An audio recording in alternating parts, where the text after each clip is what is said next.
மீன ராசி என்பவர்களுக்கு எப்பேற்பட்ட பலனை அளிக்கப் போகுதுன்றது இந்த காணொலியில தெளிவா விவரமா நம்ம பார்க்கலாம். நம்ம சேனலை சப்ஸ்கிரைப் பண்ணாதவங்க பண்ணிக்கோங்க, பெல் பட்டனை கிளிக் பண்ணி ஆல் ஆப்ஷனை கொடுத்துக்கோங்க. அப்பதான் அடுத்தடுத்து காணொலிகள் உங்களுக்கு உடனடியாக வந்து அடையும்.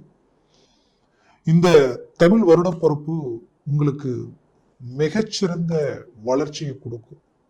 மனமார்ந்த வாழ்த்துக்கள். ஏன் இதை சொல்றேன்னா, மீனராசி என்பவர்களுக்கு ஜென்மச்சனி வேற தொடங்கிடுச்சுங்க.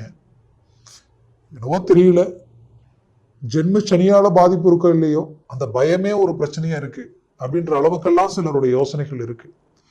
அதனால இந்த யோசனையை தூக்கி ஒரு பக்கம் வச்சிடுங்க. ஏன் இதை நான் இவ்வளவு ஸ்ட்ராங்கா சொல்றேன்னா, முதல்ல 7 சனியில நிறைய கேட்டகரி இருக்கு. முதலாம் சுத்து இருக்கு, 2ஆம் சுத்து, 3ஆம் சுத்து. அதுலயும் சனி பகவான் வந்து பாத்தீங்கன்னா, இவர் சனினா கெடுத்துருவார் அப்படின்றதுதான் நம்மளுடைய கான்செப்ட். பட் சனி பகவான் கொடுக்க நினைச்சா அந்த ரேஞ்சே வேற, லெவலே வேற. அப்படி பார்த்தீங்கன்னா உங்களுடைய லக்னத்தை பொறுத்து இந்த சனியினுடைய தன்மை மாறும். ஏன் இதை சொல்றேன்னா, உங்களுடைய லக்னம் துலாம் லக்னமா இருந்தா உங்களுக்கு யோகக்காரகனே சனி பகவான் தான். உங்களுடைய லக்னம் கும்ப லக்னமாகவோ மகர லக்னமாகவோ இருந்தா அவர் அந்த வீட்டிற்கு அதிபதியே. ரிஷப லக்னமா இருந்தா அவர் தான் டாப் லெவல்ல உங்களுக்கு ஒர்க் அவுட் பண்ணுவார். அப்படி ஒரு லக்னத்தை பொறுத்து சனியினுடைய தன்மையே மாறிடும். அப்போ ஒருவேளை உங்க லக்னத்துக்கு இந்த சனி பகவான் சுபரா இருந்துட்டா, கண்டிப்பா இந்த 7 சனி தொடங்கினதுல இருந்த நீங்க டாப் லெவல்ல, எல்லாருக்கும் சொல்லல, பர்டிகுலரா நான் சொல்றேன், அவங்க டாப் லெவல்ல இருப்பாங்க. அந்த லெவலுக்கு பூமி வீடு கட்டக்கூடிய வாய்ப்பு. சிலர் வீடு கட்டிட்டு இருப்பாங்க, சிலர் பூமி வாங்குறதுக்கு அட்வான்ஸ் பண்ணியிருப்பாங்க, கட்டின அட்வான்ஸுக்கு உண்டான முயற்சிகள் எடுத்து கரைமணுன்ற முயற்சி எடுப்பாங்க. இப்படி நிறைய விஷயங்கள் இதில் இருக்கு. சிலர் தொழில் ரீதியில் இறங்கி ஹார்ட் ஒர்க் பண்ணுவாங்க, ஆனால் மன உளைச்சலோட தான் இருப்பாங்க. இப்போ நான் சொன்ன இவங்க எல்லாருமே மன உளைச்சலோட தான் இருப்பாங்க. ஏன்னா அந்த இலக்கை அடையணும்னா அது சின்னதில்லை. ஒரு வீடு கட்டுறது சின்னதில்லை, வீட்டை கட்டிப்பாரு, கல்யாணத்தை பண்ணிப்பாருன்னு சொல்லுவாங்க. அப்படி இந்த திருமண முயற்சியும் சரி, வீடு கட்டக்கூடிய முயற்சியும் சரி, ஒரு பூமி வாங்குற முயற்சியும் சரி, ரொம்ப ஹார்ட் ஒர்க்கு தான் அது. அப்போ அப்பேற்பட்ட விஷயங்கள் வந்து ஈஸியா கொடுக்கிற வாய்ப்புகள் சனி பகவானால கிடைக்கும். அதனுடைய முயற்சிகள் சார்ந்து அவங்க செய்துகிட்டு இருப்பாங்க. அப்போ இந்த மாதிரியான ஒரு சில நல்ல விஷயங்கள் நம்ம லக்னத்திற்கு சுபரா இருந்தால் அவங்களுக்கு இந்த சனி பகவானால நல்லது நடந்தே தீரும்.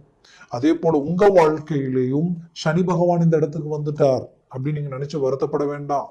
ஒருவேளை உங்களுக்கு ரிஷப லக்னமா இருந்துட்டா அது வேற மாதிரியான இந்த சனி உங்களுக்கு பாசிட்டிவா வேலை செய்ய ஆரம்பிச்சிடும்.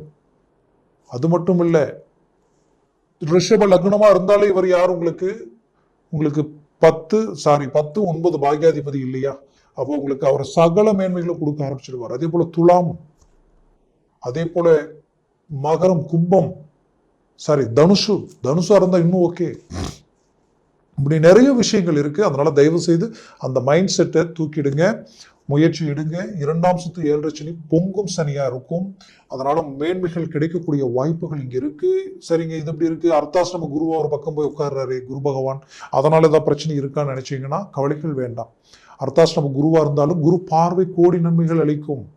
அப்போ 4ஆம் வீட்டில குரு நிக்கிறதுனால என்ன நடக்கும்னா, சுக சம்பந்தப்பட்ட விஷயங்களில் சற்று பாதிப்புகள் இருக்கும். உங்களுடைய அந்தஸ்து, மரியாதை, கௌரவம் எங்க டவுன் ஆயிடுமோன்ற ஒரு பயம் உங்களுக்குள்ள இருக்கும். இது கடந்த ஒரு வருஷத்திலேயே அது இருந்துதான் இருக்கும். கடந்த ஒரு வருஷத்துல உங்களுக்கு எதிரில் நின்று பேச தகுதி இல்லாதவன்லாம் உங்களை விமர்சனம் பண்ணக்கூடிய நிலைமைக்கு நீங்க ஆளாயிருப்பீங்க. அது மட்டும் இல்ல, நீங்க எடுத்த முயற்சிகள் எல்லாம் பெரிய லெவல்ல ஹார்ட் ஒர்க்ல எல்லாத்தையும் பண்ணிருப்பீங்க. ஆனா பார்த்தா அதனுடைய ரிசல்ட் ஒண்ணுமே இல்லை. நான் இவ்வளவு நாள் கஷ்டப்பட்ட பாடு ஒண்ணுமே இங்க இல்லையே, நான் போட்டது கூட எடுக்க முடியலையே. ஆனா உங்களோட வேலை செஞ்சவங்க, உங்ககிட்ட வேலை செஞ்சவங்க நல்லா இருப்பாங்க, அவங்க வளர்ச்சி அடைஞ்சிருப்பாங்க. பட் நீங்க பாத்தீங்கன்னா போடுறதுதான் தெரியுது, எதுவும் எடுக்க முடியலன்ற அளவுக்கு சில பாதிப்புகளை சந்திச்சிருப்பீங்க. அப்போ இந்த 3ல் இருந்த குருவாலேயே அந்த பாதிப்புகளை நீங்க சந்திச்சிருப்பீங்க. அதுலயும் லக்னத்துல வேற ராகு வேறையா. இந்த ராகும் இப்போ வரக்கூடிய 18ஆம் தேதி மே மாசம் பெயர்ச்சி ஆறார். அப்போ இந்த ராகு கடந்த 1.5 வருஷத்துக்கு தானே இருந்தார். இவர் சடனா ஒரு முடிவு எடுக்கிறது, சடனா ஒரு சில விஷயங்களை கமிட்மெண்ட் பண்றது, இதுல போட்டா இந்த இன்வெஸ்ட்மெண்ட்ல போட்டா பணம் வரும் அப்படின்னா ஓகே வருது, வளர்ச்சி தானே போட்டதுக்கு அப்புறம் பார்த்தா அது இன்னைக்கு வரைக்கும் எடுக்கவும் முடியல, ஒன்றும் பண்ண முடியல, என்ன செய்யறதுன்னே தெரியல. இதனால வாங்காத கடனுக்கு வட்டியை கட்டுற மாதிரி இங்க வாங்கி அங்க வாங்கி அதை வாங்கி இதை வாங்கி இருக்கிற பிரச்சனை தான் அதிகமான மாதிரியான நிலைமை. இந்த ராகு ராசியில் இருந்தாலும் என்ன பண்ணுவார்னா சடனா உங்களை கோவப்படுத்திடுவார். நல்லா இருப்பீங்க, நல்லா பேசிட்டு இருப்பீங்க, சடனா உங்களுடைய லைஃப் பார்ட்னர் கிட்ட உங்களுடைய ஃபேஸை காட்டிடுவீங்க. அப்போ உங்களுக்குள்ள ஒரு மிஸ் அண்டர்ஸ்டாண்டிங், கிட்டத்தட்ட ஒரு வாரம் 10 நாள் ஒரு மாசமே பேச்சுவார்த்தை இல்லாத அளவுக்கு ஒரே வீட்டில் இருந்து நிம்மதி இல்லாத மாதிரி இருக்கும். அதே போல பார்ட்னர்ஷிப் தொழில் ரீதியில் இருக்கிறவங்க கிட்ட நாம நல்லதே சொல்ல போனாலும் அவங்க புரிஞ்சுக்காம நமக்கு சில சூழ்ச்சிகள் 7ஆம் வீட்டில் கேது இருக்கு இல்லையா, அப்போ நடக்கும். அதை பார்த்து கொஞ்சம் நாசூக்கா அதை இறங்கி ஹேண்டில் பண்றதை விட்டுட்டு டைரக்டா இறங்கி ஃபேஸ் பண்ணும்போது அது சங்கடத்துல போய் முடிஞ்சிடும். இப்படி நிறைய விஷயங்கள் இந்த ராகுவால் உங்களுக்கு பாதிப்புகள் உண்டாக்கிடுச்சு. இந்த பாதிப்பு அது மட்டும் இல்லை, உங்களுக்கு வேண்டியவங்களை சார்ந்தவங்களை நீங்க இழக்கிற மாதிரி எல்லாமே சில பாதிப்புகள் கடந்த காலகட்டங்களில் நடந்தது. ஓப்பனா சொல்லணும்னா எதிரிக்கு கூட இந்த நிலைமை வரக்கூடாதுன்ற அளவுக்கு சில பாதிப்புகளை கடந்து வந்தீங்க. உங்களை தவிர வேற யாராலையும் இதெல்லாம் ஃபேஸ் பண்ணி இந்த அளவுக்கு வந்து ஸ்டாண்ட் பண்ணி நிற்க முடியாது. பட் நின்று இருக்கிறீங்க. இப்பவும் இவ்வளோ கஷ்டத்தையும் கடந்து வந்தீங்க. உங்க இடத்துல வேற யார் இருந்தாலும் அவ்வளவுதான் நினைச்சிருப்பாங்க. ஆனால் இப்போ நீங்க வைராகியத்தில் இருக்கக்கூடிய இந்த நிலையில, இந்த வருடத்துல, இந்த கிரகத்தில் குறிப்பா பாத்தீங்கன்னா உங்களுக்கு ராகு கேது பெயர்ச்சி உங்களுக்கு ரொம்ப பாசிட்டிவ்.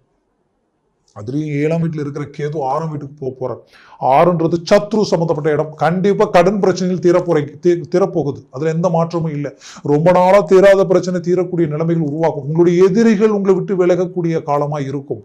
உங்களுக்கு வேண்டாதவங்க எல்லாமே உங்களை விட்டு விலகி போகக்கூடிய ஒரு சூழல்கள், நல்லது எது கெட்டது எது கண்ணுக்கு காட்டி கொடுத்தோம். அதுலயும் குறிப்பா ஆரோக்கிய ரீதியில் இருக்கக்கூடிய பிரச்சனைகள் நீங்க போகுது. உங்க வேலை செய்ய முடியாம, எதையும் ஃப்ரீயா பண்ண முடியாம, எதுலையுமே ஒரு தெளிவு இல்லாம, கொஞ்ச நாளா நீங்களாகவே இல்லாம, எதுலையுமே ஒரு இன்ட்ரெஸ்ட் இல்லாத அளவுக்கு பாதிப்புகள் இருந்தது. அந்த பாதிப்புகள் எல்லாமே உங்களை விட்டு நீங்க போகுது. குறிப்பா சொல்லணும்னா சொந்த பந்தம், உற்றார் உறவினரை உங்களை பார்த்து ஒரு செகண்ட் யோசிக்கக்கூடிய அளவுக்கு இந்த கேது 6ஆம் வீட்டில் நின்று உங்களுடைய சக்சஸ்ஃபுல்ல கொடுக்கக்கூடிய ஒரு சூழலை உருவாக்க போறார். அதுலயும் குறிப்பா ராகு 12ஆம் வீட்டிற்கு வராரு. ராகு 12ஆம் வீட்டுக்கு வந்தார்னாலே மோட்சம் கிடைச்சிடும். ரொம்ப நாள் தீராத பிரச்சனைகள் தீரும். ரொம்ப நாள் வராத பணம் வந்து சேரும். உங்களை சுத்தி இருக்கிறவங்களுக்கு நடுவில் நீங்க சக்சஸ்ஃபுல் அளிக்கக்கூடிய ஒரு காலம் உங்களுக்கு உருவாயிடும். 12ஆம் பாவம் வெளிநாடு சார்ந்த அமைப்பு, வெளிநாடு போகக்கூடிய வாய்ப்புகள் உங்களுக்கு கிடைக்கும். இடமாற்றங்கள், மீனராசி என்பவர்களுக்கு நிறைய பேர் இடமாற்றங்கள் பண்ணியிருப்பீங்க. எனக்கு கேட்டா கடந்த இந்த 2-3 மாசத்துக்குள்ளேயே இது நடந்திருக்கும்.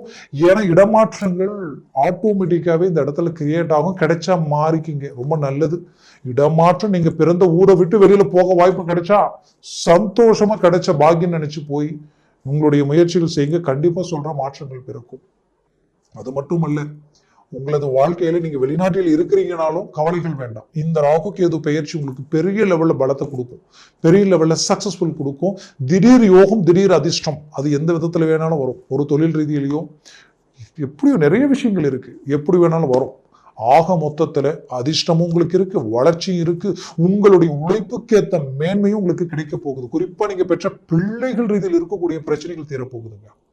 ஏன்னா ரொம்ப நாள் அவங்களுடைய வளர்ச்சி, அவங்களுடைய மேன்மை, அவங்களுடைய முயற்சி எதுவுமே பலனளிக்கலன்ற குழப்பத்தில் இருந்தீங்க. அதனால கல்வி ரீதியில் அவங்க வளர்ச்சி அடைய போறாங்க, பிரகாசம் அடைய போறாங்க.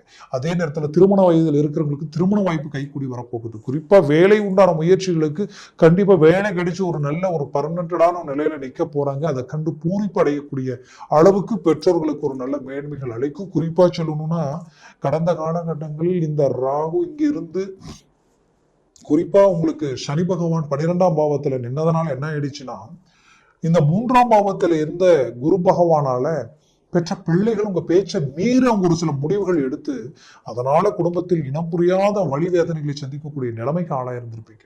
கண்டிப்பா மீண்டும் இப்போ இந்த பயிற்சிகளால இந்த வருடத்துல உங்களுக்கு மீண்டும் எல்லாம் ஒன்றிணைந்து உங்க கண்ட்ரோலுக்கு நீங்க நினைச்ச மாதிரி இயல்பு நிலைக்கு வரக்கூடிய சூழல்கள் உருவாகும். சொந்த பந்தங்கள் உங்களுக்கு ஓரளவுக்கு ஒத்துழைப்பு கொடுக்கக்கூடிய நிலைகள் மாறக்கூடிய சூழல்கள் உருவாகும். குடும்பத்தில் சுபகாரியங்கள் நடக்க போகுதுங்க. சுபகாரியங்கள், சுப விஷயங்கள் நடக்கும். அடுத்தடுத்து தொழில் சார்ந்த விஷயங்கள் முயற்சி அளிக்கும். ஏன்னா கடந்த காலகட்டங்களில் செய்த தொழிலை விட்டுட்டு வேலைக்கு போயிடலாம்ன்ற அளவுக்கு யோசிச்சிருப்பீங்க. உங்ககிட்ட வேலை செஞ்சவங்களுக்கு இருந்த நிம்மதி சந்தோஷம் முதலாளியா இருந்த உங்களுக்கு இல்லாத அளவுக்கு பாதிப்புகளை சந்திச்சிட்டீங்க. இது எல்லாத்துக்குமே ஒரு ரிசல்ட் உங்களுக்கு கிடைக்கும். அது உங்களுக்கு வளர்ச்சி பாதையில இருக்கும். இதுல குறிப்பா வேலையில ப்ரமோஷன் கிடைக்கக்கூடிய ஒரு காலத்தை ராகு பகவான் பிளஸ் கேது பகவானால உருவாயிடும். ஏன்னா இவர்கள் இருக்கக்கூடிய இடம் அருமையான இடம். அதனால கண்டிப்பா அதற்குரிய வழி உங்களுக்கு பிறக்கும். குறிப்பா சொல்லணும்னா டாக்குமெண்ட் சம்பந்தப்பட்ட பிரச்சனைகளும், அதே நேரத்தில் பூமி சார்ந்த ரீதியில் இருக்கக்கூடிய சிக்கல்களும், பூர்வீக சம்பந்தப்பட்ட சொத்துக்களில் இருக்கக்கூடிய சிக்கல்களும் தீரக்கூடிய ஒரு காலமா இது இருக்க போகுது. அதனால முயற்சிகளை ஸ்ட்ராங் பண்ணினால் போதும். நல்ல ஒரு சக்சஸ்ஃபுல் உங்களுக்கு இருக்கு. மீனராசி அன்பர்களே, உங்களை விட்டு உங்களுக்கு பிடிச்சவங்க விலகி போயிட்டாங்கன்ற வருத்தம் ஒரு புறம் இருந்தாலும் அவர்கள் மீண்டும் உங்களை இணையக்கூடிய ஒரு வாய்ப்புகள் உங்களுக்கு கிடைக்கும். கடந்த காலகட்டங்களில் நட்பு ரீதியிலையும் பார்ட்னர்ஷிப் ரீதியிலையும் நடந்த சில துரோகங்களுக்கு பதிலடி கொடுக்கக்கூடிய காலமா உங்களுக்கு வரக்கூடிய காலம் இருக்க போகுது. தயவு செய்து ஒரு நெகட்டிவை வச்சுக்கிட்டு கிடைக்கக்கூடிய நிறைய பாசிட்டிவை மிஸ் பண்ணிட வேண்டாம். அதனால இந்த வருடம் நமக்கு பாசிட்டிவா இருக்க போகுது. நல்ல இலக்க நோக்கி நம்ம பயணம் பண்ண போறோம். வெற்றி அடைய போறன்ற நம்பிக்கையோடு இறங்கி செயல்படுங்க. 100% குடும்பத்துல நல்ல காரியங்களும் வளர்ச்சி முன்னேற்றங்களும் மன நிறைவான நிம்மதி சந்தோஷத்திற்குரிய ஒற்றுமையும் உங்களுக்கு கிடைக்க போகுது. ஆக மீனராசி அன்பர்களின் வாழ்க்கையில ஒரு மாபெரும் திருப்பங்கள் உண்டாகக்கூடிய ஒரு வருடமா இது இருக்கும்.